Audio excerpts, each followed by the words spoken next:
Chapter 5, Engagement. Commodore Suzanne Harper could not believe her ears.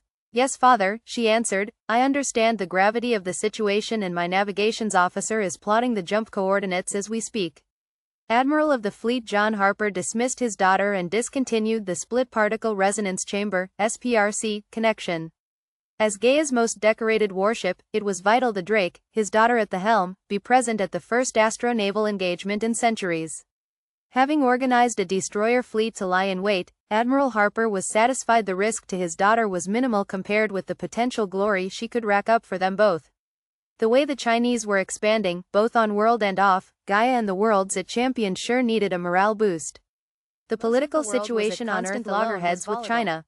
All worlds colonized by the collective non-American West were currently protected by the singular body of GAIA. American worlds were protected by AM-Space. All worlds colonized by China were currently protected by the People's Fleet of Galactic China. And then there was the Africans, who seemed to fill in all the gaps between. The four civilizations were completely autonomous, and in competition with one another. Each was centered on Earth. GAIA operating out of the EU city of London, AM-Space, generally allied with GAIA operating from Washington, Galactic China operating from Beijing, while the African powers still maintained a coalition of various and widespread African power centers, probably a good thing because if they were to ever organize properly as the largest of those powers, Africa, was trying to do, their sheer weight of numbers would prove nearly impossible to resist. Then again, an alliance between GAIA and such a unified Africa could be just what the doctor ordered. Europe was practically an African war between Chinese-occupied South America and the United States of Northern America. Panama was literally a permanent bloodbath. Off-world, GAIA guaranteed Americans that no Chinese astro fleets could be used against them, however on Earth itself, and China was very sure to keep their attacks on world, there was little anyone could do. The EU was too busy with its own Chinese front in Asia Minor Sea to send aid across the Atlantic to its major ally as was too Japan busy defending their island fortress. And though the Europeans were of predominantly African stock, the sympathetic African powers were too disunified to be of any real help. Of course GAIA at any stage could break its own laws and engage China in space where certainly Earth would be won by a re-established Euro-American New World Order, a popular solution, however with an awful price tag, Galactic War 3. Countless Chinese worlds and their fleets would mobilize across the galaxy and wage war on everything. The destruction would make the last galactic war planet in the galaxy shared by non-Chinese and Chinese peoples alike, did the battle between two opposing civilizations of humanity wage. All 27 billion inhabitants of Earth believed in the same idea, even those neutral to both powers. If either the West or China ever won the war on Earth, they would inherit the entire galaxy. Admiral Harper gazed about his command amphitheater and its gathering throng. With any luck, Captain Stone had indeed discovered aliens. If they proved advanced enough, a good war would provide great propaganda for Earth's neutrals, perhaps positive enough to sway them under the umbrella of the West. China would finally be containable. Turning to his fellow chiefs of staff to continue such political brainstorming, he spared a moment to pray his daughter meet with glorious long black hair back into a ponytail. Pleased her command bridge staff were present and ready for action, she stole a moment to check her compact. Deftly adding a touch of mascara before fixing her lip gloss, a subtle orange that seemed to set the mahogany of her face a-dazzle, the GAIA Commodore fixedly met her own gaze, amused at how her strong features betrayed her true nature. Snapping the lucky heirloom shut, Suzanne conferred with her navigation officer. The jump coordinates had been solved. Several minutes later a screwdriver missile was programmed and ready. A minute again, and it was fired an appropriate distance ahead of her stellar dreadnought. Exploding spectacularly, it ripped open a massive hole in space which began closing. The Drake passed through the momentary rift, passing through the tunnel of explosively folded space and into the designated coordinates. It was a riskier way to travel than making use of the Galactic Gate network, but when you needed to get somewhere in a hurry, nothing beat the now antiquated screwdriver missile, indeed a crucial invention that helped form the far-spread Galactic Gate network in the first place. Quickly, the Drake's scanners registered the warship's intermediate surroundings and correspondingly displayed them on the holographic battle sphere. Neither Commodore Harper nor her command bridge announced, his loud voice booming across the entire command bridge. In summary, Fleets Alpha and Bravo are about to engage. We are Fleet Charlie. Fleet Alpha are likely responsible for the destruction of the unarmed exploration ship Persephone. We can assume them evil. If Fleet Bravo is seeking to engage them, we can assume them good. This is human space. According to Regulation 24A6, it is our duty to lend aid to an allied force. As the enemy of our enemy is our friend, our course of action is clear and irrefutable. As soon as combat begins, we are going to support Fleet Bravo and engage Fleet Alpha with maximum prejudice. Sensing his crew green, Fleet Alpha Captain Stone framed the situation. For those of you who need reminding, this is a 20 million ton, 30,000 foot long warship built at the expense of Europea 4, many years worth of global GDP. Never in history has justification of such an investment presented itself as this. We have the chance to use this sort of human endeavor against an alien threat. We owe it to those who came before us not to hesitate for fear of guessing wrong. The cost of doing nothing is often highest. Therefore our course is clear. We act, and we act now, as humanity would label them, we're an intolerant race of being. In a perfect universe, only they would exist. As such, their ancient civilization had long ago undertaken a perpetual campaign of xenocide. Though so many civilized races across the universe had expressed horror at their methods, they remained apathetic. It was natural for animals to cry in protest as they were slaughtered. A subspecies' cries for mercy were grounds for scorn rather than consideration. They simply needed to be killed. The sooner all alien intelligences were exterminated, the sooner they would cease to suffer. One such beneficiary of their clemency were the Evanestri. A once proud civilization spread around the galaxy's colossal central black hole, the Evanestri paid a terrible price for their naivety. First greeting the strange Dragon with open-mindedness, their religiously diplomatic nature led them to ruin. Capitalizing on the trusting nature of the Evanestri, the Dragon quickly subjugated the majority of their civilization. At war with almost anyone they had ever met, their resources tended to stretch thin, and so in the case of the Evanestri, they were forced to delay the knockout blow for millennia. Though that fateful day was already long in the past, it seemed the Evanestri had outwitted them. As recent discovery suggested, the Evanestri had indeed sent a colonial fleet out toward the galactic rim. A thriving civilization it was too. Rather impressive for a race the Dragon had believed extinct. Rak-Raka tapped her claws upon the slimy bench of her command pod. She had requested over 200 destroyers to accompany her capital ship and only been given 50. The Evanestri with whom Rak-Raka was about to engage appeared to have mustered a superior force. Hopefully the enemy's weak will for conflict would allow Rak-Raka and her fellow Dragon to take the initiative. Most likely, the Evanestri had sent their entire navy to meet them. They knew well from experience not to hope for a peaceful resolution. Rak-Raka was truly excited. If she could win the impending battle, she would surely find the rest of the Evanestri colonial worlds nearby and near undefended. She would personally extinguish the cowardly Evanestri and bring long overdue closure to at least one of the Dragon's many cleansing operations. Had developed laser technology to an unprecedented level, Rak-Raka could only consider victory as an academic surety. The composite ceramic steel hulls of her fleet would absorb and disperse laser fire long enough to ensure the enemy's destruction. Dragon anti-missile rockets negated any atomic threat the Evanestri might level against them. Unless they had something new, they were doomed. In a rare moment of philosophical reflection, Rak-Raka marveled at how most races tended to lean at perfecting weaponry most lethal against themselves. As cold-blooded saurians with carapace, her people had since day one turned to heat weapons from torches to lasers. Indeed, most other forms of weaponry had never been developed along any stage of the technological advancement tree. The only projectile weapon ever considered useful had been the long-range missile, required for delivering various forms of mega-yield warheads.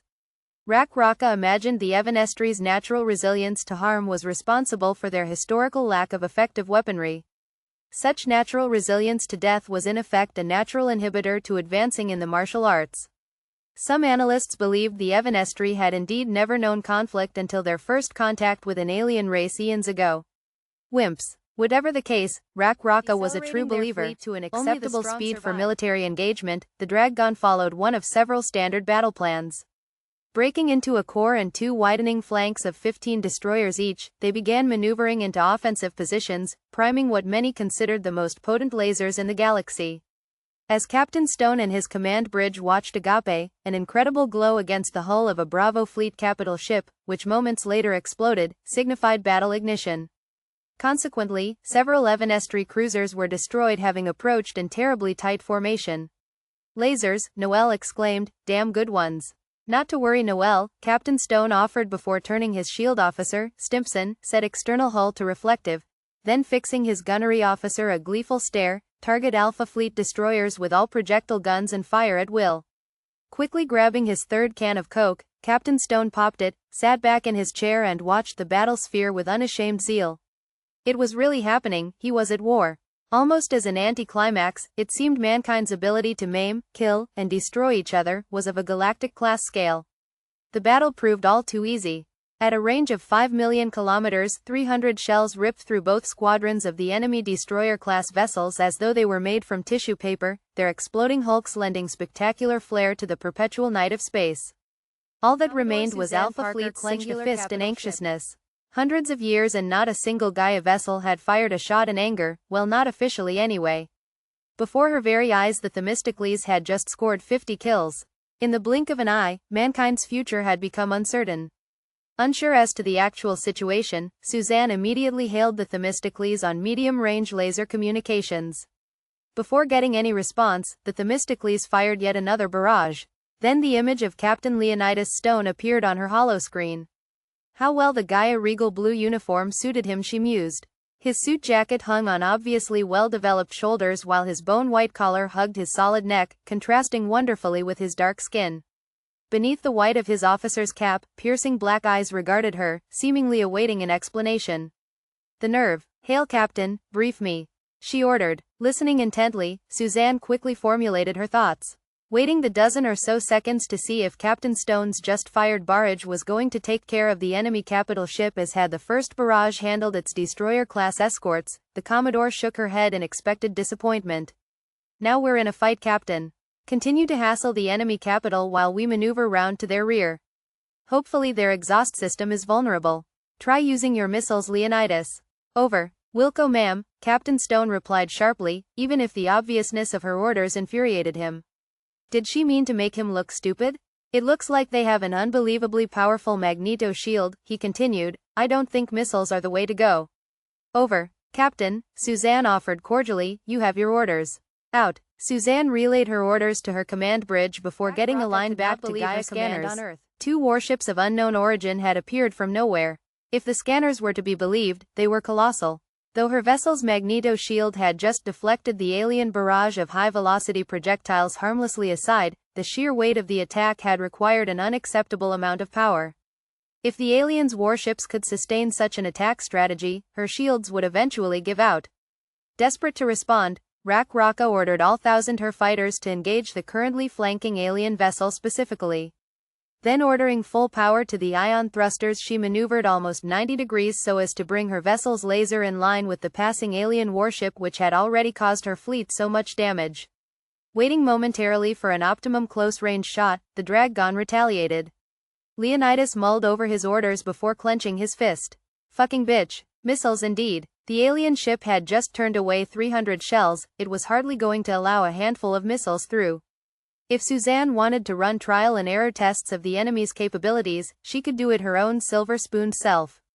He had a battle to win. Noticing the alien vessel was maneuvering its nose to face the Themistocles' approaching port, Captain Stone smiled. The aliens were going to wait for the intercept and fire their powerful laser.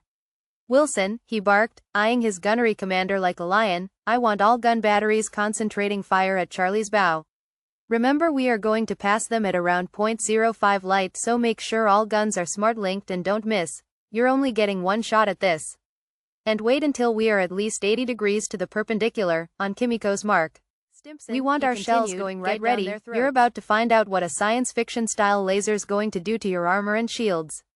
Do what you can. Keep me posted. Kim, keep an eye on Bravo Fleet, let me know the moment they look like vectoring on us aggressively. Count the gunners down to 80 degrees. Joan, frazzle any unwanted communique until this bottle's over." "Sir?" Joan asked abash. "You heard me, Joan." But, gesturing she approach, Captain Stone then whispered in her ear. "Joan, do you have faith in me?" Seeing her nod of adoration, he continued. "Then please trust me when I tell you I'm the best and do as I ask. Our lives depend on it." Joan returned to her station in high spirits. She would gladly trust her captain with her life. How insightful of him to win her over the way he did. She had initially been shocked with his ordering her to sabotage incoming communique from non-Themistocles staff. But she much preferred trusting her life to the man she loved than to Suzanne Harper or Gaia High Command. Sir, Stimpson queried, our port is going to pass their bow, their laser if effective, is going to open us up like a sardine can. Nah, I don't think so. Our reflective glass steel skin should turn it away harmlessly. Captain, all due respect, but the skin was designed to diffract and confuse laser targeting systems.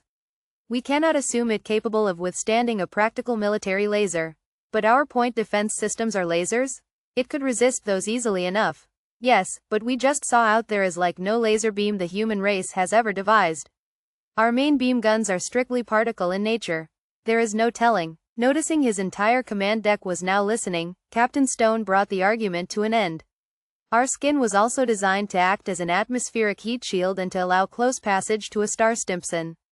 As you well know, beneath that outer skin there's 20 meters heat-resistant ceramic, 10 meters titanium, 10 meters of titanium shock coil and a 50-meter super steel hull behind all that as well.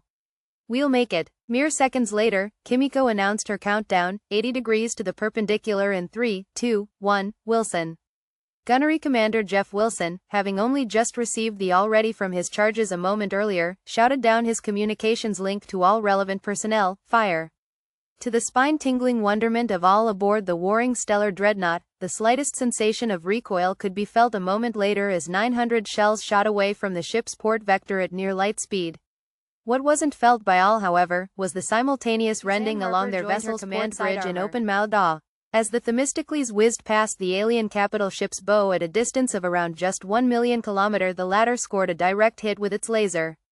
Watching the engagement in enlarged slow motion upon her battle sphere, the alien weapon's effectiveness was plain to see. The laser seemed to be mounted on a turret or at least reflected in such a manner so as to allow a 45-degree firing arc. As such, the laser was able to keep a continuous beam fixed upon its target over a much greater area than a fixed setup would have allowed.